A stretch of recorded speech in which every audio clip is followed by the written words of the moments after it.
Every day we're enslaved. There are some things that we have to make a decision. One of the best decisions a person can make is to stop smoking. Stop using products that's harmful to their bodies. I've been, I'm fortunate. I went down to the Queen this week. I don't know if y'all know anything about the Queen, Arkansas. I didn't see nobody down there that looked like me. I went down there to speak at Cossatot Community College, and there's one in Ashdown, the Queen, and it's another area down there, Nashville. And they wanted me to come down there and talk about Black history and the history of tobacco and African Americans. Well, it sounded funny. It was sort of strange because I'm accustomed to at least talking to an African American audience or a mixed audience where I get some feedback. But when you talk to an audience that's all white, and they were white college students, and they did not understand. That's why it's important to make sure everyone is educated on our history. All right. How do you expect another culture to understand us when they've never been educated? All right. Everybody is not racist. All right. That's right. Now we all are prejudiced. All right. Anybody here not prejudiced? I'm gonna sit down. We all are prejudiced. We all have those things in us that, I don't care for something else than someone else, okay? I learned that it's about having culture humility. Looking at our own selves before we look at someone else. All right. And see, because that's the first mistake we make. We look at someone else's fault, and we don't look within ourselves. What would make us bias against something? Down in the Queen, when I started asking all these questions, most of these young white males, and I said, look, if I look at you with the way the typical person look at you, and say, well, you're a white male, he over there chewing something, so he chewing tobacco. What's that doing? Stereotyping, right? I would say you're a little redneck boy, and then you start laughing because that's how we stereotype people. And people say, well, colors don't matter. Do y'all believe that? When I look at people, I don't see color. How many of y'all believe that? How many of y'all have say that? How many of y'all can say that? When I look at people, I don't see color. Everybody see color, right? That's right. If you don't, you should. Let me tell you why you should. I made a presentation to a group of chamber managers. And every manager didn't look like me. They were throughout the state because I used to work for a chamber of commerce. So I made a presentation why they should include diversity in their programs of work. Because number one, people want to see themselves in programs. They want to see themselves in it. They want to see programs for them and so forth. So I asked the question, how many of you all, when you hire, you don't think about color? How many of you all, when you put people on your boards, you don't think about color? How many of y'all will say, I don't see color? There was a lot of hands went up.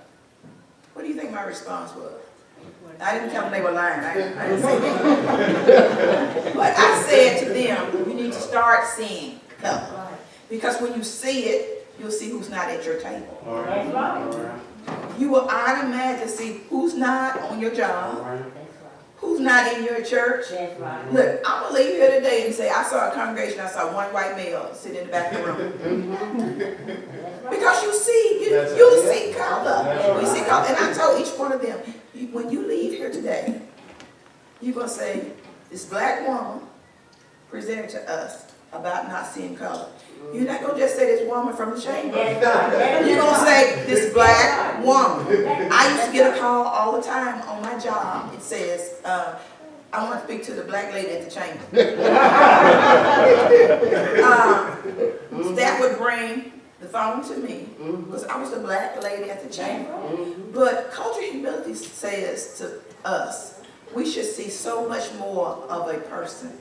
We should see me as an African American, yes, as a female, yes, as a mother, yes, as a grandmother. The list go as a church member. The list go on and on.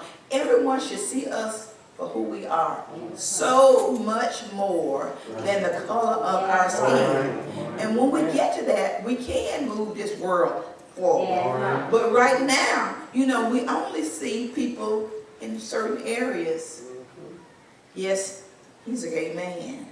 Or yes, she's a bisexual woman. Or yes, you know, the list go on and on. That's all we see, and that's why we don't really get to know people for who they are. Because last time I checked, when you cut me, I bleed. And I know when I cut you, you're going to bleed back there too. The color's going to be red. The color's going to be red. So we need to go past. And that's why it's important for us to learn our history. You know, they talked about, you know, the person who did the sprinkler system. And I appreciate that person for the sprinkler system. Because look, I pumped a lot of water growing up. And now I'm glad that we go out there and turn the sprinkler system on and see what happened. We have been so fortunate to enjoy so many things that our forefathers and foremothers have laid down. We should be appreciative of the path they've laid, because that's the only way we can walk it. I brought some, and I didn't bring but a few. But this is something you can put on your board, because let's talk about African Americans.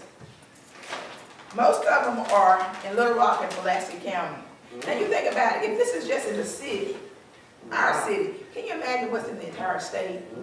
These from Daisy Bates, the Little Rock 9, to Scipio Jones, bring it all the way fast forward to Senator George Elliott. You know, we have come a full circle. And see, look, in a couple of years, we're going to have Pastor Montgomery on here. All right. Because he's also blazing some trails. And that's really important, that you know your history. And look, and when those people get up and ask those questions, he was born in XYZ year, and look, in XYZ town, he's on the school board of the whatever, and then you don't have to guess who that was or who that is.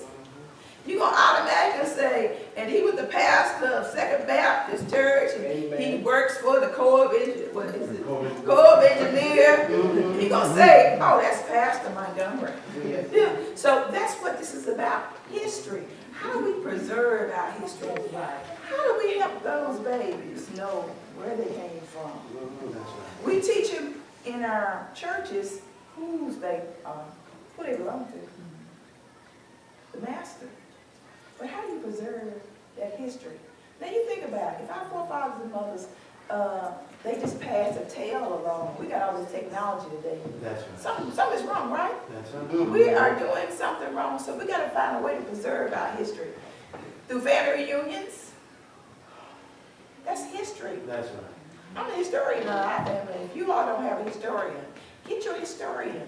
Somebody got to keep the family linked up. Because, you know, I heard something today, and my sympathies go to the Woodards. Yeah.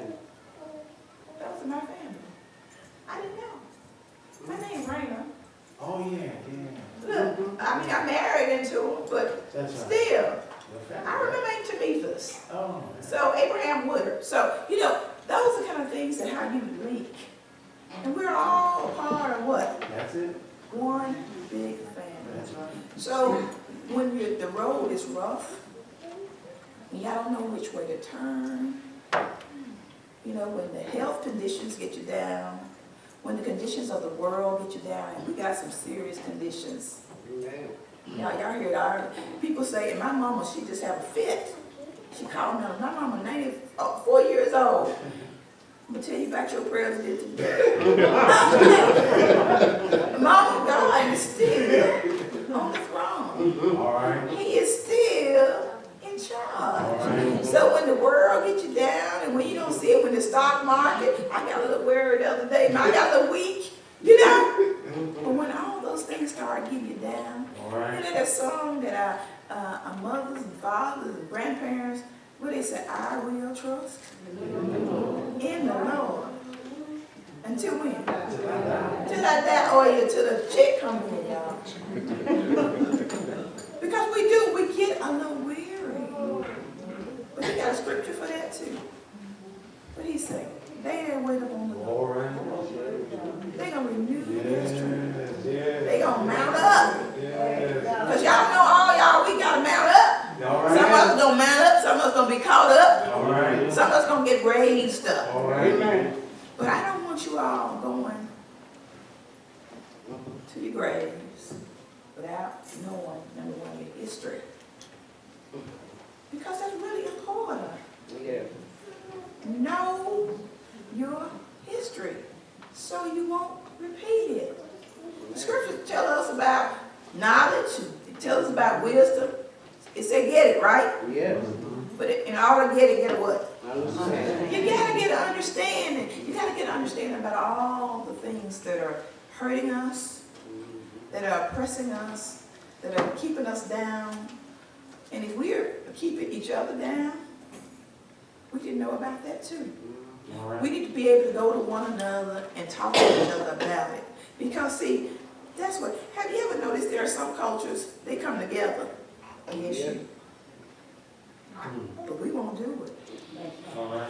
We have been taught to divide and conquer. All right.